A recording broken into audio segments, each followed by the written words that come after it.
नमस्कार विद्यार्थी मित्रांनो, ऐकू आनंदे संस्कार गोष्टी या आपल्या उपक्रमात मी कस्तुरी कुलकर्णी तुम्हा सर्वांचं हार्दिक स्वागत करते. आपल्या या उपक्रमात आज आपण गोष्ट क्रमांक 91 ऐकणार आहोत.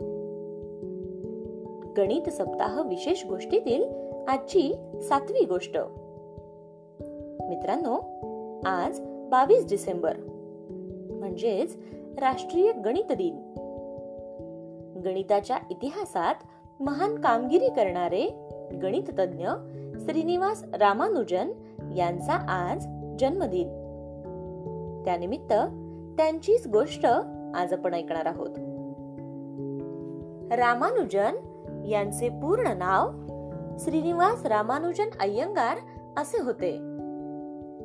त्यांचा जन्म 22 डिसेंबर 1887 साली एरोड, मद्रास प्रांतात झाला. त्यांचे बालपण खूप कष्टात गेले.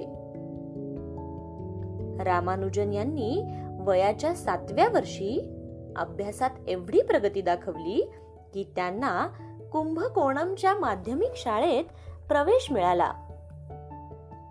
माध्यमिक शाळेत असतानाच त्यांनी अनेक प्रमेय संशोधन केले.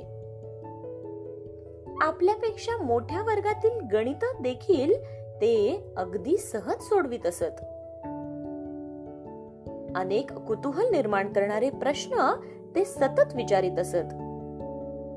जसे पृथ्वीवरचा पहिला मनुष्य कोण असेल, किंवा पृथ्वी आणि ढगातील अंतर किती असेल हे जाणून घेण्याची त्यांना खूप उत्सुकता असायची.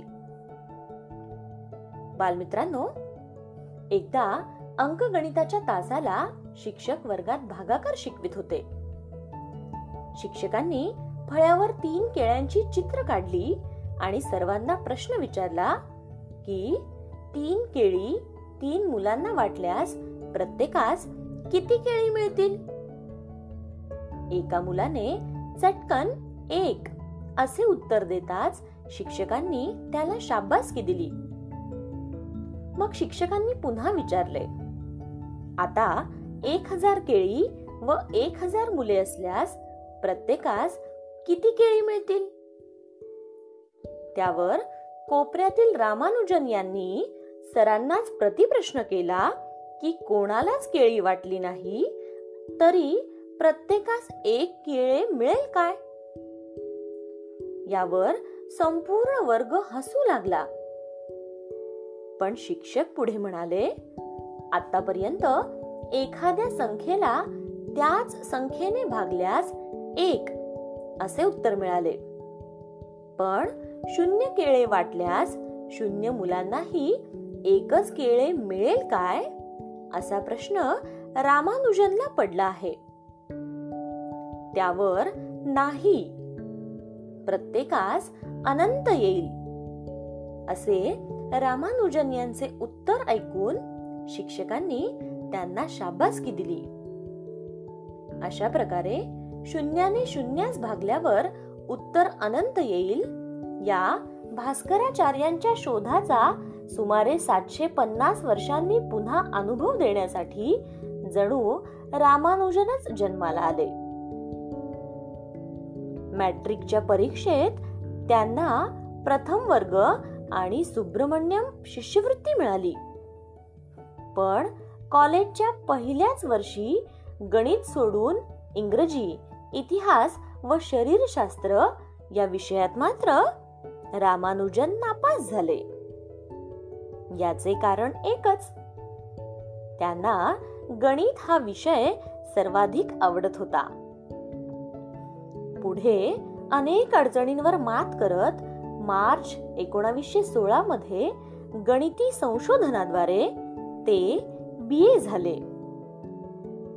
केम्ब्रिज महाविद्यालयातील ज्येष्ठ गणिती प्राध्यापक हार्डी यांना 120 समीकरणे असलेले पत्र रामानुजन यांनी पूर्वीच पाठवले होते. त्यात अविभाज्य संख्या, अतिगुणोत्तरीय मालिका, मॉड्युलर फंक्शन, मॅजिक स्क्वेअर, लंबगोलीय भूमिती, रेमन सारणी, हायपरजॉमेट्रिक सारणी असे अनेक सिद्धांत होते.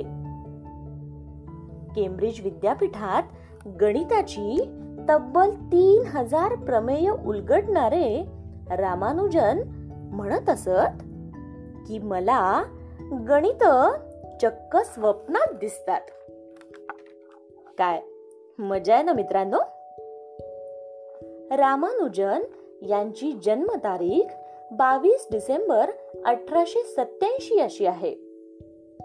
यावरून त्यांनी एक जादूचा चौरस बनवला होता, ज्यामध्ये प्रत्येक रांगेतील अंकांची उभी, आडवी किंवा कर्णाच्या दिशेने येणारी बेरीज 139च होते. पुढे रामानुजन आजारी असताना प्राध्यापक हार्डी हे इंग्लंडच्या पुतनी रुग्णालयात त्यांना भेटण्यास गेले आणि म्हणाले, मी 1729 नंबरच्या टॅक्सीने आलो. हा अंक अशुभ आहे, कारण त्या 13 या अशुभ अंकाने त्याला भाग जातो. पण रामानुजन त्यावर चटकन म्हणाले, 1729 हा अंक फार रंजक आहे आणि महत्त्वपूर्ण आहे, कारण हा अंक 2 घनांची बेरीज 2 प्रकारे करून येणारा सर्वात लहान अंक आहे. जसे की 10चा घन अधिक 9चा घन बरोबर 1000 अधिक 729 बरोबर 1729. आणि तेव्हापासून सारे जग 1729 या अंकाला रामानुजन अंक म्हणून ओळखू लागले. असामान्य बुद्धिमत्ता असणाऱ्या या महान गणितीचा टीबी सारख्या असाध्य रोगामुळे वयाच्या केवळ 33व्या वर्षी 26 एप्रिल 1920 रोजी निधन झाले. जन्मापासून वयाच्या 3 वर्षांपर्यंत एक अक्षरही न बोलू शकणारे रामानुजन गणित क्षेत्रात असामान्य कामगिरीच्या रूपात आजही बोलतच आहेत. मित्रांनो, कोटी बुद्धी असणाऱ्या या महान गणितज्ञास विनम्र अभिवादन करून आज आपण इथेच थांबूयात. पण बालमित्रांनो, तुम्ही मात्र रामानुजन यांची अधिक माहिती मिळवा. इतरही अनेक गणित तज्ञांची माहिती मिळवा आणि तुमच्या मित्रांना सांगा. आणि हो, गणिताची भीती बाळगण्यापेक्षा गणिताशी गट्टी करा आणि खूप यशस्वी व्हा.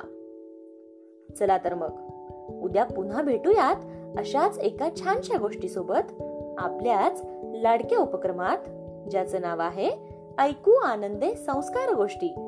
तोपर्यंत नमस्कार.